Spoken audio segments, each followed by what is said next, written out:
Welcome to the Draft Deeper podcast. This is your host, Nathan Grubel. Joining me, as always, is my producer, Kevin Black. And we have a special guest on today, author of the brand new book, Built to Lose, that is entirely focused on the phenomenon in the NBA regarding tanking and what the results are from that specific process. We have Jake Fischer. Jake, how are you doing this morning, my friend? I'm doing well, guys. How are you? Thanks for having me. Absolutely. I could technically say afternoon since we're recording this right at noontime on Monday, June 14th. But you reached out regarding potentially coming on our podcast, and I was thrilled when you said it because I already had your book on a reading list. Ordered that puppy right away to come in, and I got through it yesterday in one day over the weekend. I know you were a little surprised when I told you that off air, but it was that thrilling of a read for me. I guess mainly because when we're talking about when the book started, and I'll get into some of the questions I have for you, but really the book sets off in the 2013 draft. And that was such an interesting draft to be able to kind of watch and be a part of from the scouting landscape. It was so many different interesting subplots. But that's also really a time where I came into scouting and wanting to kind of look at that whole aspect of drafting players and player development.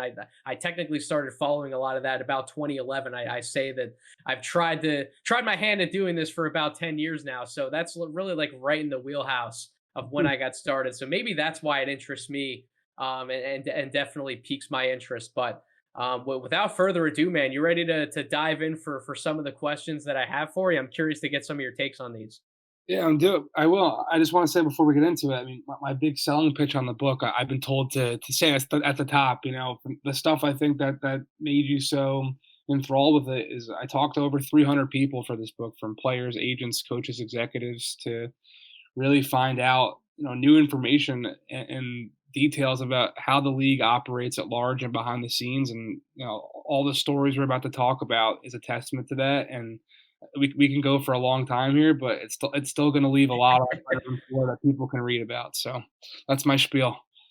We can. Like I said, I have quite the list of questions here. I don't want to take up all day of your time, but I definitely want to get through some of these, and it's going to lead to some fun discussion. So I just want to jump in right away. So your book, like I said, it actually starts in chapter 1 with the 2013 draft, which isn't directly this isn't directly related to the overall topic of the book. But since you were around, I want to start with a fun question before we start getting into the hard hitting stuff, that big J journalism, as our friend Colin Cowherd calls it. But how the hell did the Cleveland Cavaliers draft Anthony Bennett over Victor Oladipo? Like, I just got to start with a fun question right there, Jake. I want your thoughts on that one.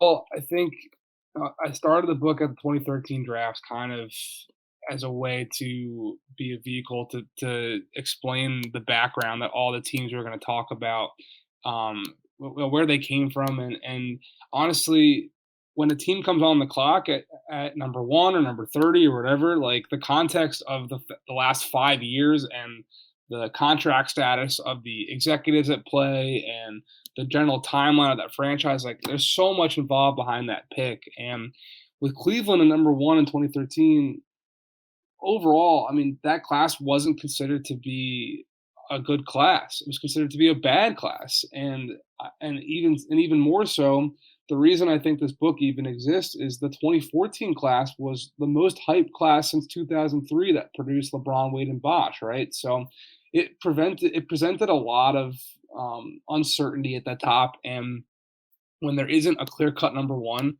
it allows, even the best and shrewdest NBA executives to kind of double guess and double think their own thoughts and opinions, honestly. And when you throw in the fact that Chris Grant, who was the GM of Cleveland at the time, only had 1 year left on his contract, and they had all this, pressure from Dan Gilbert, that whole Comic Sans letter, to not only make the playoffs but to win a championship before LeBron in Miami, like that presented the fact that, I mean, the Cavs couldn't take Nerlens Noel number one, and they were probably trying to swing for the highest upside. I really do think so. And Cavs officials to this day kind of maintain that they were right in that picking Anthony Bennett predicted kind of where the league was going, and malleable wings and tweeners are now something that you want to covet, not, get labeled with a red herring, but they just picked the wrong one in Anthony Bennett. That's kind of the calculus that's been communicated to me.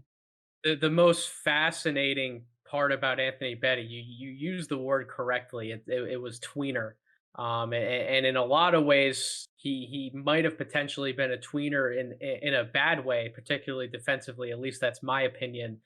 Certainly offensively, he brought a lot of different skills to the table. But yeah, that was such a fascinating pick right at the top. You get the classic Bill Simmons, firing off on air like, holy cow, what the hell's going on with this draft? But the 2013 draft in general. And I want to ask you a question, Jake, about what tanking specifically is in terms of at its core.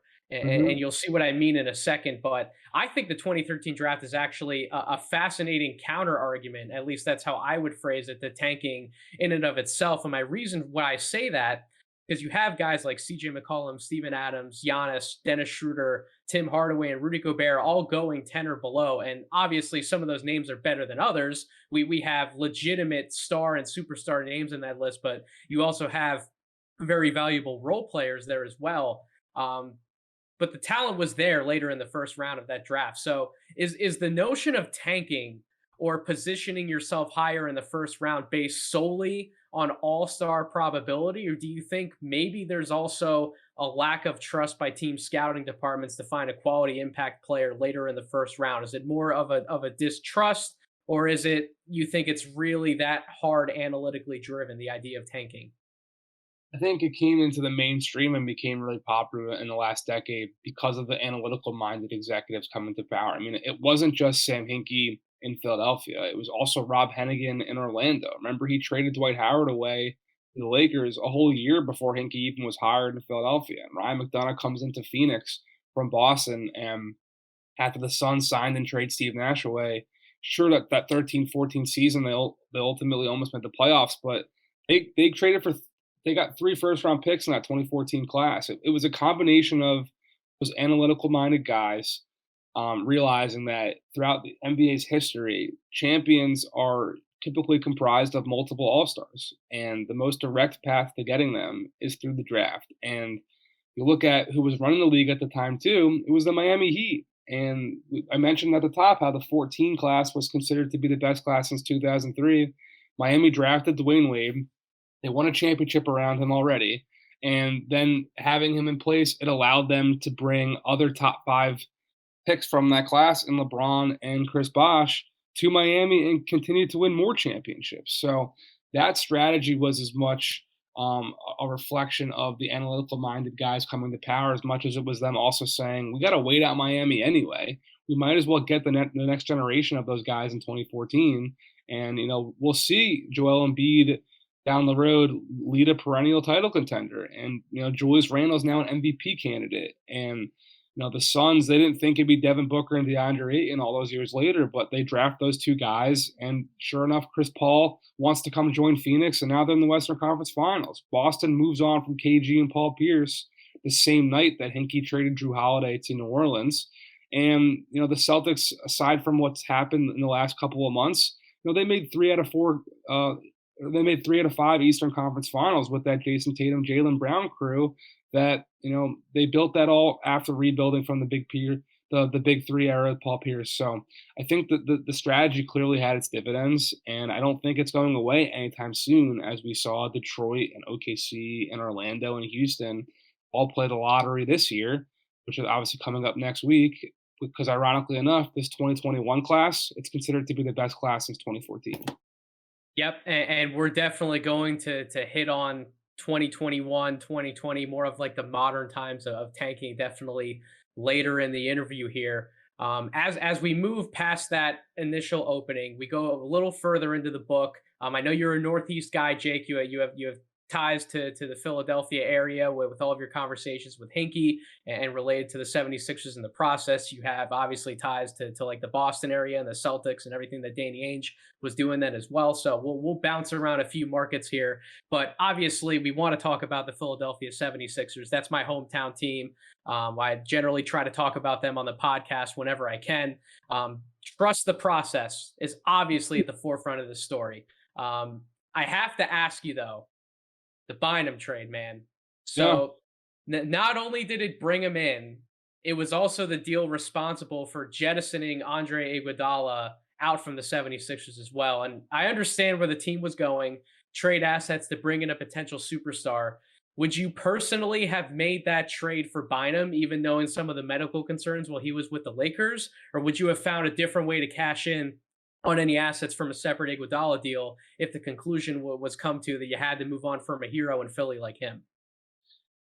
I think the trade was really defensible at the time, and not even defensible. I think it was, I think it was a really good move, and I think to this Mm, day the logic still checks out. I mean, you turned Andre Iguodala, who was, a borderline all-star, a complimentary piece. Like, obviously, he really found his true niche in Golden State, being, a real secondary option, and a defender primarily. I think he was underqualified in the number one role that he was cast for in Philadelphia. That wasn't his fault. It just is what it is. And I think when you flash forward, I mean, I have reporting in my book, the Sixers medical team, when they evaluated his knees before, as that trade was getting completed, there were a lot of doctors who thought that he still had a lot of room. I mean, he got cleared by 3 out of 4 doctors that they showed his medical records to. yep. And when Bynum eventually does go over to Germany that fall to get the procedure that Kobe Bryant had done previously, which obviously kind of boosted Kobe in the second half of his career. But then again, as we cover in the book and spin it forward even further, Kobe ended up having a bunch of knee issues and lower body stuff in the final years of his career as well.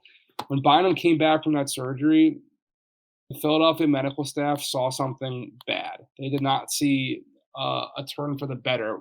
A team source told me for the book that his knee looked like slush and there was just nothing left. And I don't know definitively if that overseas surgery was truly the nail in the coffin for Bynum in his career, but it's certainly something that Sixers people truly pinpoint as, the thing that derailed his tenure in Philadelphia. But they also made that trade knowing that he was on an expiring contract, and if it didn't work out, they could just wipe their hands clean and move forward with a relatively clean cap sheet. And it did set the stage for Sam Hinkie to continue to do more maneuvering to use that cap space to their advantage and to collect future assets in return. Yeah, it really was kind of like the domino effect for kind of what started the whole trust the process thing. And I think that trade stands out to me. I think it's probably one of the more fascinating trades that's happened from like 2010s all the way through here where we are now, the early 2020s. And I literally that was at the beginning of when I kind of started to be a 76ers fan. I was actually more or less a fan of those Memphis Grizzlies grit and grind teams at the Mhm. time, but that was around when I tried to truly embrace my hometown 76ers. I have an Andrew Bynum, like an off-color 76ers shirt, and I will literally still wear that to this day just because I just think it's a fascinating piece of history, and it's a reminder to me of how far the 76ers have come in the last around like a decade now. So that was always a fascinating move to me, and I agree with you, man. I think that the trade was absolutely the thing to do at that time, kind of regardless of the situation. Bynum could have absolutely been one of the most dominant big men in the league, and you have to take swings on those kind of players when those parts are available. And the other part related to the 76ers to focus on from an operations standpoint, not necessarily the drafting and signing of players, was the hiring of Brett Brown, who I supported as the head coach for many years, as did the good old rights to Ricky Sanchez crew. You got the Spike and Mike quotes in there in your book too. I love that, absolutely love it. Until it was finally the time to move on from him. But so many talented candidates were on the table who have gone on to success as well. Particularly, I guess the one that would stand out the most to like the casual fan kind of observing who's been a successful head coach from those guys you mentioned in your book was Quinn Snyder of the Utah Jazz, which the Jazz they're living their best lives in the playoffs right now. Was there another candidate who had a legitimate chance in the final hours to nab that job from Brett when Sam Hinkie was kind of going around traveling, meeting different candidates? Or do you think that Hinkie he did his due diligence to interview other guys, but he had his mind virtually made up with Brett when it was time to hire a head coach? I don't think he had his mind set. I think, you know, I did some reporting today for Bleacher Report on all the latest head coaching rumors that I'm hearing around the league. And you look at the Portland situation.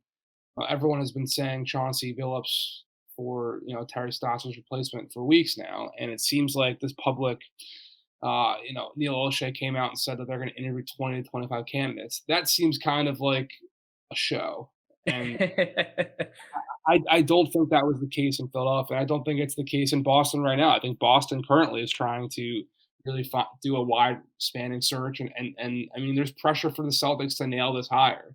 I think they truly are looking to span this thing out and give it an earnest search here. I think from a lot of the reporting in the book and from conversations I've had with other people and even Sam himself over the year. I mean, I didn't get to talk to Sam on the record for the book, but talked to him as I wrote in the intro and in the epilogue. I do have a bit of a relationship with him over the years, and I think his mo is always about compiling as much info and doing as much research as possible to in order to make the most informed decision that one can. And I think that's what his job was at that time. I think interviewing even maybe 30 people. He told me a couple weeks ago. I actually asked him how many people he probably would interview for a job, and he said 30. So, I mean, I think that just goes to show just the type of you know research gathering mind he has, and I think Brett was someone he always really did want to meet with. Um, and he obviously made perfect sense for other details that we can talk about. But I do think that it was a pretty earnest and general interview process. Yeah, why don't we just jump into that a little bit before I move on to my next question, which by the way, I can tell that you've done so many interviews as you kind of said to me off the air, but you made a comment in there about the Celtics and literally like a perfect pivot into what my next question will be. But why don't we stay with Brett Brown a little bit? Why do you think that he was ultimately the best fit for the job at the time? And they were trying to find someone who could be a partner and a builder and a teacher and a nurturer, almost like a kindergarten teacher crossed with an NBA coach. And Brett really was that guy. And I think there's this one great story in the book to kind of show just his overall teaching mindset. Like back in San Antonio, Bell Demps was the GM who made the New Orleans trade with Sam Hinkie for Drew Holiday. But before Dell was in New Orleans, he was in San Antonio, and the Spurs had this big lap pool that because Tim Duncan liked to swim for cardio. And Dell Demps was in there one day, splashing around, doggy paddling, and Brett Brown walked in on him laughing, like, "Hey man, like you don't know how to swim." And I was like, "Yes, I do." And Brett said, "No, no, like come back tomorrow at 6 a.m. and I'm gonna teach you how to swim." So every day for weeks, like him and this other, middle-aged guy got in the pool in their Spurs Adidas gear, and like he taught him how to swim, even though Greg Popovich and Duncan and RC Buford and all these guys were coming and laughing at them. Brett was in there in the water helping a coworker learn how to swim every single day at 6 a.m. So like that's just a testament to the kind of guy that he is.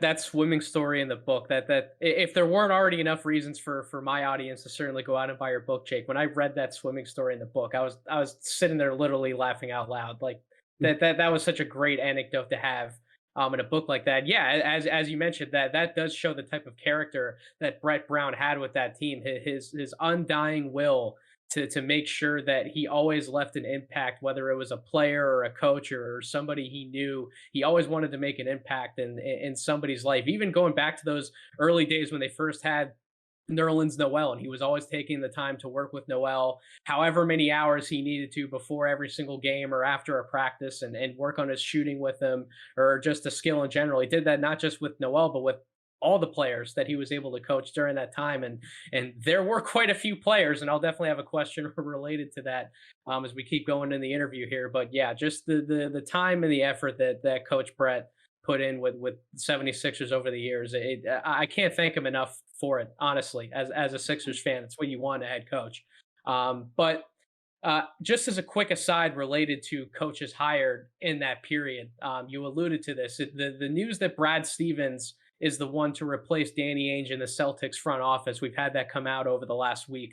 I'm just curious, from someone who's been around that situation and you've talked to people around the situation, did that recent move shock you at all in terms of where Brad is now, or do you think he's going to succeed in that role? It wasn't surprising that Danny Ainge resigned, but it definitely took many, myself and a lot of people around the league, by surprise that Brad did that transition. I mean, in hindsight, it sounds like from talking to people around that situation that it's something that Brad was leading towards for a while. But I ultimately think the fact he signed a 5-year contract extension and it's very lucrative and ownership still likes him, even though maybe everyone kind of agreed that Brad might not be the best person to coach that team anymore. They're going to bring him on to operate as kind of the figurehead and the patriarch, if you will. And Mike Zarin's going to get more and more responsibility to operate beneath him, but Brad will be kind of the guy making the big picture decisions. So I think he'll be okay with it. I think he's a really smart, you know, emotionally intelligent guy too, and I think that's a skill set that will be really important to kind of, be more of a fabric piece and hold that franchise together, as opposed to coming up with a game plan and rotations and schemes and all that type of stuff. Yeah, I'll be incredibly curious to see who ultimately becomes the next coach of the Celtics because I really think it's going to be a reflection of what Brad sees for this team moving forward. And I think that he is a good person to choose a successor because he's been around those guys now, those two main stars they have, Tatum and Brown, for enough years now to the point where I think he knows the type of coach that he needs to bring in to get the most out of them. And I'll be really curious to see who that person is. But kind of like speaking of coaches that were hired during that time that we're talking about here, the last one that I really wanted to hit on before we move on, you touched on the Kings in your book as well, and I have to ask you. You alluded to a possible explanation or two in your writing, but just to kind of have the discussion on the podcast, your personal opinion. Do you have any other insight to share as to why Mike Malone was fired from the Kings at that time? Because yeah, there are a few things that have been thrown around over the years regarding an explanation, but that one always threw me for a loop, and I could never really bring myself to understand why. Um, I think from all the reporting I've done, and it's pretty laid out in the book, Vivek Ranadive is an owner who really likes to meddles, not probably the right word, but likes to have a lot of say and a lot of agency in his basketball operations. And we've seen time and time again that I don't know. I don't think that really is the best way to work.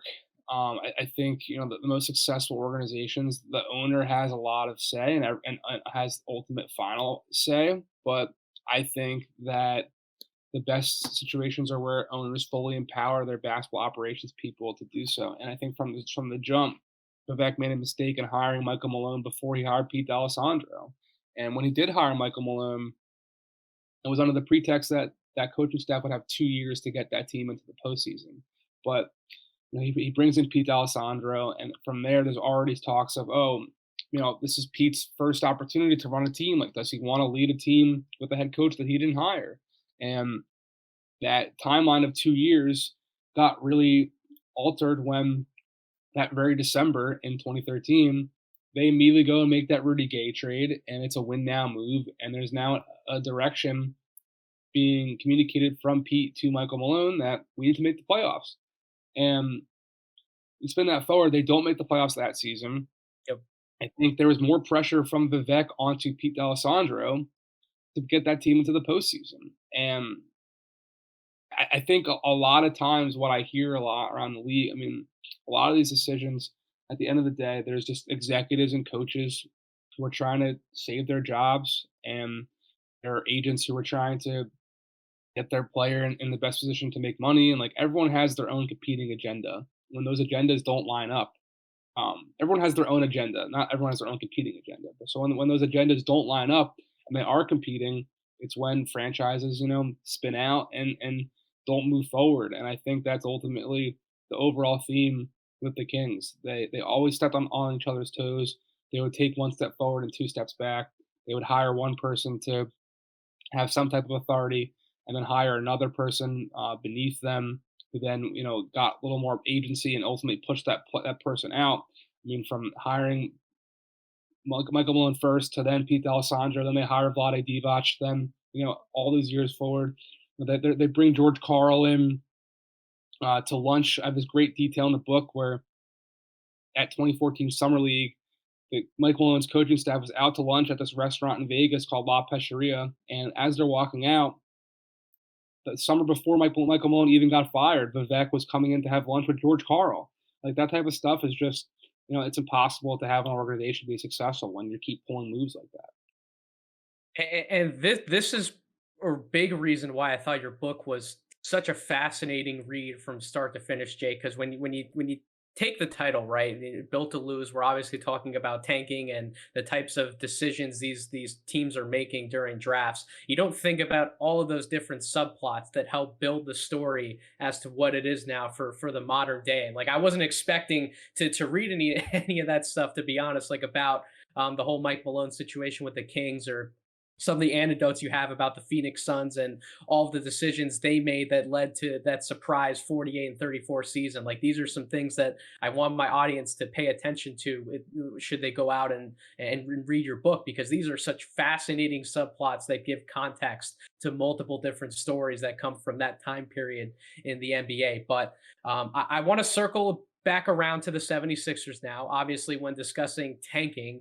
there's one aspect I don't think some people expound upon too often. And I said I was going to come back to all of the players that marched through the 76ers during that era with Hinkie. Um, it's how Hinkie, in a way, created jobs for individuals who may not have gotten the same opportunity to play and develop elsewhere to what they are now, or were a few years ago. Guys like Robert Covington, obviously, Dwayne Dedmon, even though he wasn't with the 76ers for long, he got that other opportunity in Orlando to really showcase his talent. TJ McConnell is another guy who's gotten a pretty reasonable contract given what he brings to the table with the Indiana Pacers now. But sure, there were a lot of players in and out of there, as marked by the famous rights to Ricky Sanchez process roster shirts. I wish I had one of those. I need to still get myself one of those, but that kind of a showcase was like a one-off, and it really hasn't been repeated. But to me, that was definitely a positive part of the process. Have you ever sat back and thought about something like that like in that context in relation to tanking? Yeah, I think one thing that gets overlooked about Sam Hinkie's strategy in particular, and I think the book, I mean, it covers primarily Philly, Boston, the Lakers, Orlando, Phoenix, and Sacramento. There's some Cleveland and Milwaukee, Minnesota mixed in, but those six teams are primarily the main teams we cover. And I think they're all different versions of the same abstract of trying to build through the draft and losing for the sake of ultimately winning in the long run.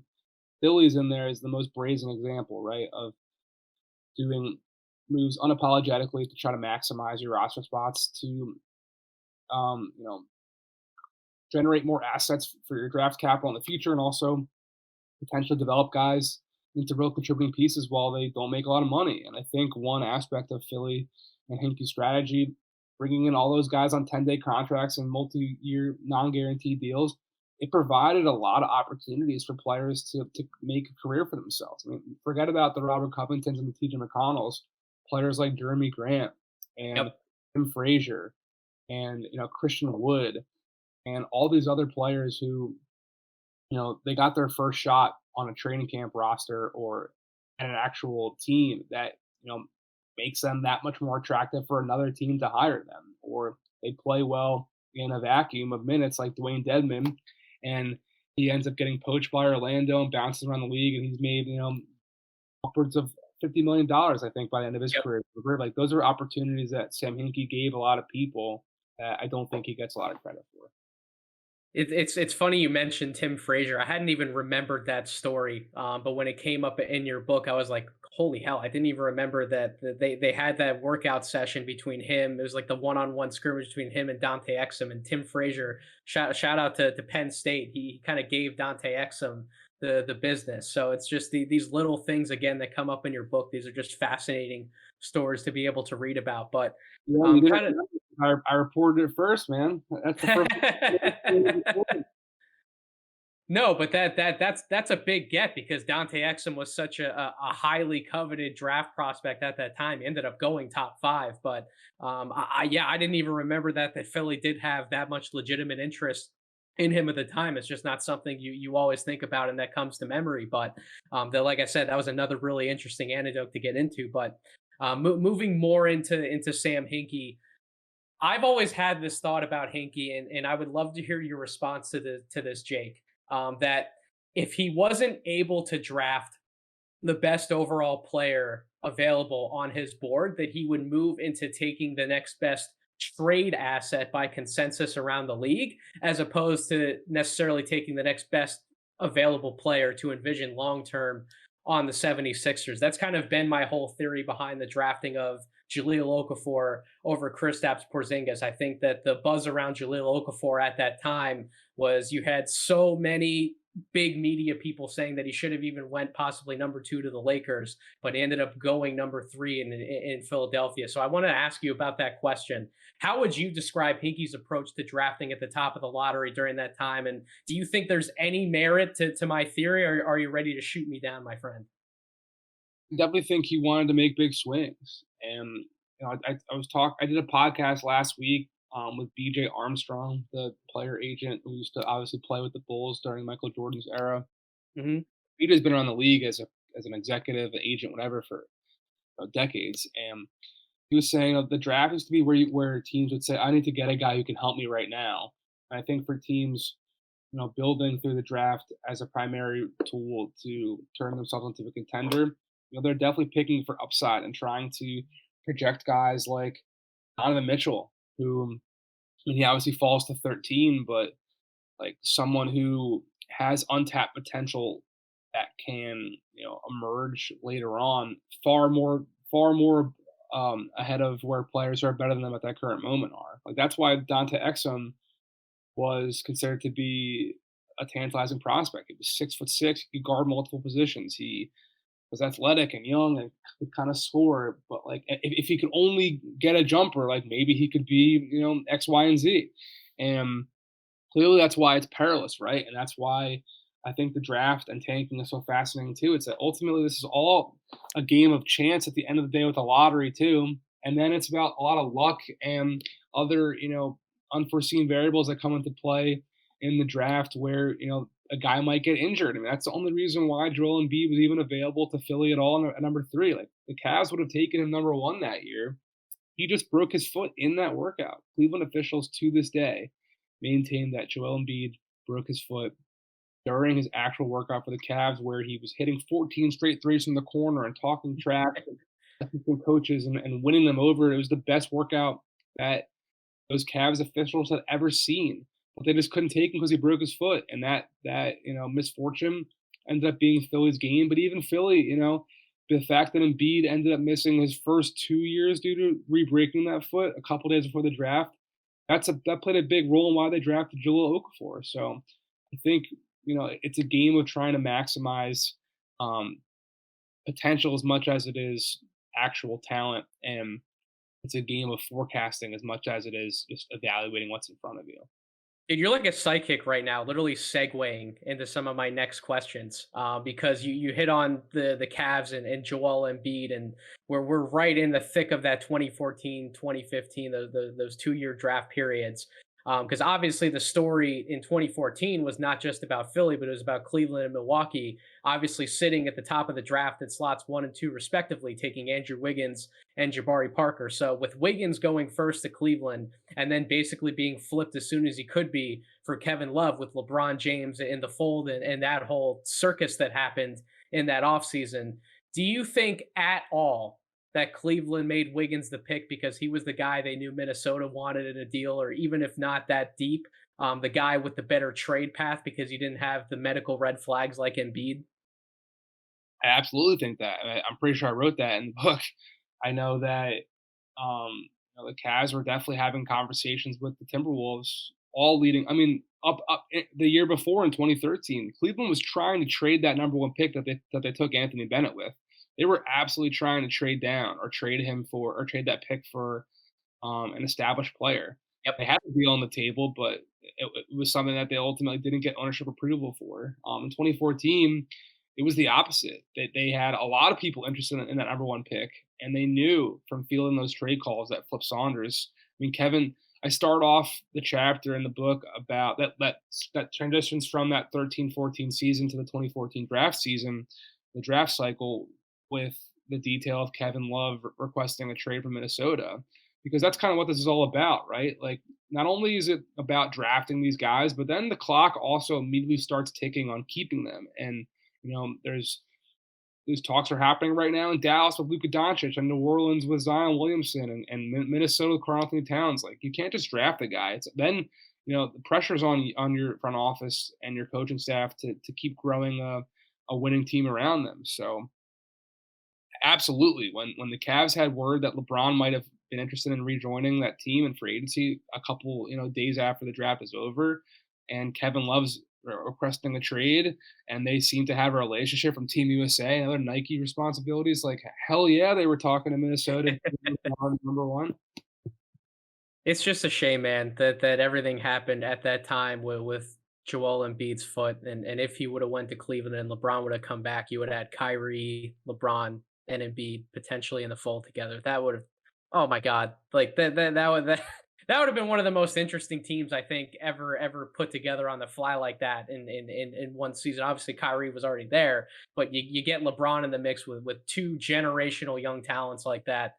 Man, that would have been something, and Lord only knows what that would have meant for the future, even past when LeBron ultimately left Cleveland to go to the Lakers. Maybe he would have never went to the Lakers. Who the hell knows? But kind of staying in that realm, like I said. So now I want to move into 2015 because we knew the Sixers and head coach Brett Brown would be enthralled by Ben Simmons for a number of reasons, sitting at the top of that draft, winning the lottery. Obviously, both of their ties to Australia, but there have been supporters like Kevin O'Connor over the years who argue that Brandon Ingram should have potentially been the first overall pick over Simmons. Do you know of any major debate in Philly's front office over those two players during that 2015 draft period? Do you think there was ever a chance Ingram could have been the pick over Simmons? Or do you think Simmons was definitely the guy through and through? I mean, I think there were definitely people under Sam Hinkie before he resigned who absolutely valued uh, Brandon Ingram over Ben Simmons. I do. I'm not sure if he was still there, if they would have made that decision. But after Sam gets ousted and after Brian Colangelo takes over, I mean, I do remember from those conversations back then, and it's kind of been indoctrinated into like league lore that the Sixers weren't going to take Ben until they knew he wanted to go there. I mean, there was definitely some, I don't know how you want to call it, but some thought, if you will, being put into him being a clutch guy and knowing that the way Rich Paul operates, he likes to really use his players' agency and power to their advantage and to pull some strings if they can within the franchise. I mean that's within their prerogative if that's how they want to operate. But that's something that a lot of front offices don't necessarily want to deal with, right? So until they got Ben to come in and work out, which was only a couple days or weeks before the draft, if I remember correctly, he was not the bona fide number one surefire guy. Once they did bring him in there, I mean, I do remember talking to people who were in those workouts. I mean, everyone said that the difference between Ingram and Simmons was stunning. And one of them was a clear generational athlete and someone who was projectable as at least someone who was going to be a menace in transition, a defensive freak. Ingram was skin and bones, and there was a lot of skepticism about him too. So I think up close and personal, once they got Ben into their facility, it really was a no brainer, and they were never really considering Brandon after that. Absolutely, definitely an interesting point to take away. So I wanna move into the modern day here. I wanna definitely ask these two questions, and then we can wrap up the pod, Jake. There's obviously stories that happened between 2015 and what I would consider the last 2 years. So if my audience Yeah. wants to hear more about that, they got to buy your book. And I'm telling everybody that I know to buy your book because it was one of the best things I've read over the last few years. But I want to come into the modern day here. There's really two questions that I have for you regarding the past like 2 or 3 years of drafting. The first obviously relates to the lottery reform, where odds for teams to land a top three pick were more flattened, which has led to some crazy jumps, including the Pelicans ultimately getting Zion Williamson with the first overall pick. But as it relates to 2021 and conversations we kind of had before we came on the pod and Twitter DMs. You think there was arguably more blatant tanking this year as opposed to previous years during the Hinkie regime, for example? The thought to change the lottery odds was to make it less appealing for teams to bottom out. But in your opinion, as I take it, the changes have potentially made it worse. Is that kind of where we're sitting today?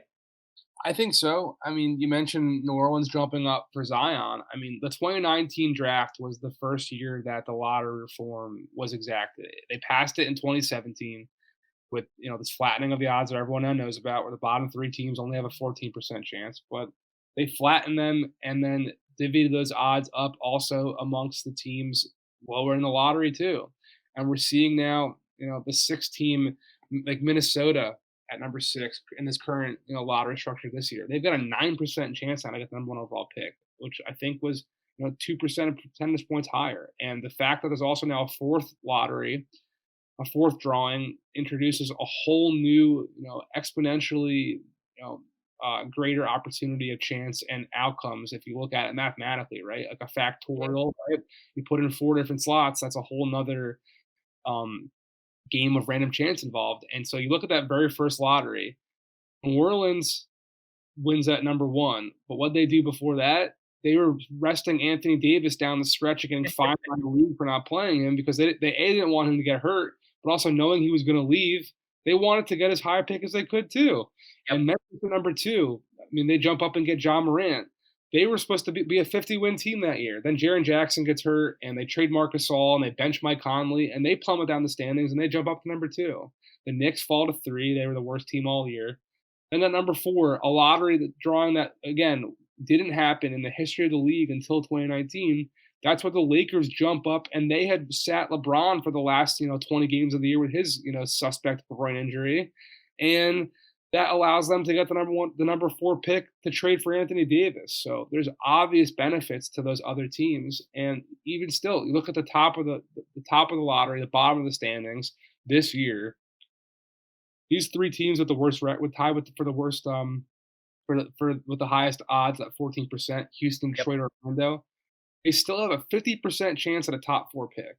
And in a draft like this, where there's considered to be 5 guys or whatever it is, when it's not a draft like 16 or 19, if you will, like we just talked about, where there's a top tier of guys, if there is a bigger crop or if there is a deep, draft overall, I mean, any draft, I always say also, a lot of guys say, when we talked about 2013, a lot of people say, oh, this is a down draft.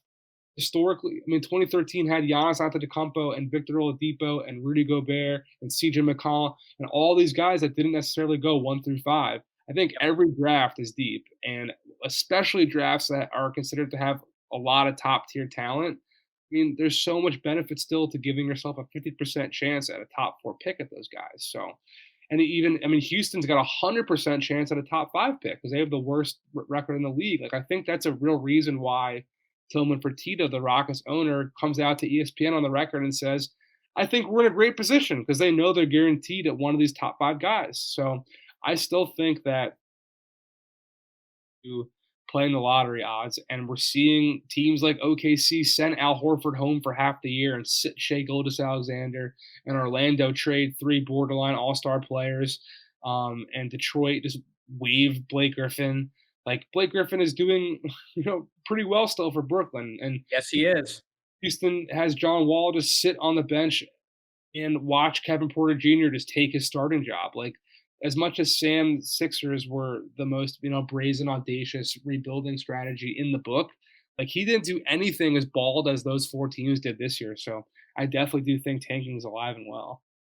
First off, shout out to Kevin Porter Jr. I know you brought him up, but he is, man, he is so fun to watch, and I really hope that everything continues to pan out for him because he is an exciting building block for Houston, literally looking like James Harden reincarnate on some nights. It's absolutely incredible. But yeah, we talked about 2019 so much and all the lotteries that David Griffin has won over the years. It's still my goal, man. I got to like find a way to meet David Griffin in person and have some of that lottery luck rub off on me. Maybe it'll happen at a summer league or something when I'm out in Vegas and I'm hitting the tables and I get some of that luck and I walk away with a big win. But man, that guy's career, holy shit, it's been incredible.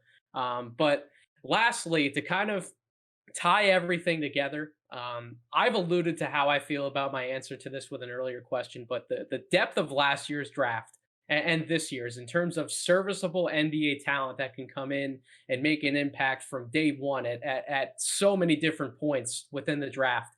I feel like there are more avenues into the NBA than in years past because of the league's emphasis on offensive ability and shooting. In reality, when the chips are on the line, the league is either running a spread pick and roll set or they're clearing everyone out to the weak side to set up a shot for the team's first or second best spot up shot maker, right? The simplification of offense at times on the biggest of stages to me gives prospects a solid blueprint to mold their skills around, which isn't as much of a problem because these guys are coming in now more than ever with legitimate jump shots from all over the floor. So I'll pose this last question to you, Jake.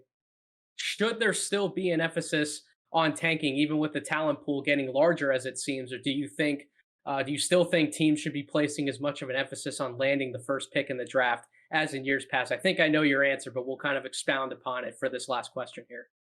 Um, as long as I just think the cat's out of the bag and Pandora's box is opened, and we're seeing it across the league that all the teams that are left right now in these playoffs, what the one common theme amongst them is that they've all done a really concerted effort to compile multiple star level players together, and that's just think there's no going back that the NBA is now. If you want to contend for titles, it's about big game hunting and chasing these stars, and the only three ways to get them are through the draft, free agency, or trade. And like the Heat proved in 2010, if you draft one of those guys like Dwayne Wade and do a good enough job around him, he can draw players in free agency. And like the Suns proved with Devin Booker and DeAndre Ayton, you could then trade for Chris Paul and not be concerned that he's going to leave Phoenix to go to New York or LA or whatever. And that's the other thing at play here that we haven't really talked about is that for small markets like all these teams at the top of this year, those teams we mentioned, Detroit, Orlando, OKC, even Houston, like the Houston is the fourth biggest media market in the country or whatever, something like that. Definitely top five. Yep. No, they had James Harden for 8 years. They did everything they could to keep a team around him, and he still said, "Screw it, get me to Brooklyn." And now the Rockets, their best option is to go and get those next replacements like a Kevin Porter Jr. in the margins and also, in the draft. And I just think that because that strategy is so clear for those smaller market teams, I think it's not going away anytime soon. There you have it. That's Jake Fisher's answer. Tanking isn't going away anytime soon, whether you like it or not. It's definitely here to stay. That's how you get the highest level of talent, operating on the margins that sometimes you are in these small markets. That was an excellent point to hit on to end, Jake. But man, this was absolutely awesome to be able to have somebody like you on with such a breadth of knowledge regarding these NBA situations as far as tanking, these roster constructions, these front office constructions. It was awesome to get some of that insight. But please tell my audience, where can they find you on social media and how can they buy your book? Thank you guys again for the time and the platform to tell these stories. Again, I hope everyone listening buys it, being that there's so much more in there, original Yep. details that you're not going to find anywhere else that we couldn't obviously get to today. The book's on Amazon, bookshop.org. If you want to support a local bookseller, Barnes and Noble, my publisher Triumph Books. I also have a partnership going with La Terrain Watches, LATOURAINE, where if you buy a watch, you get a free copy of the book. So there's a lot of different ways to get it. And anyone supporting it, it'd be greatly appreciated. I put a lot of years and interviews and effort into this thing, and hoping to write another one. So, the better this one does, it opens up the opportunity to do some more. So, appreciate you guys again allowing me the opportunity to keep spreading the gospel of Built to Lose, Built to Lose forever. I'll be locked in waiting for a second book, my man. And yeah, you mentioned it at the top. 300 over 300 different interviews. The book's 320 pages long. I sailed right through it, and so should everybody else. So Jake, thank you so much for taking the time to come on. And my audience, thank you so much for listening to this episode of the podcast. Again, subscribe to us wherever you get your podcast: Apple Podcasts, Spotify. Subscribe to our YouTube channel. Follow us at Draft Deeper. We're always talking basketball, the draft, the NBA playoffs, come and communicate with us. We love to debate. That's how we all get better evaluating the game that we love, right? Thank you all again for listening. Have a wonderful rest of your week.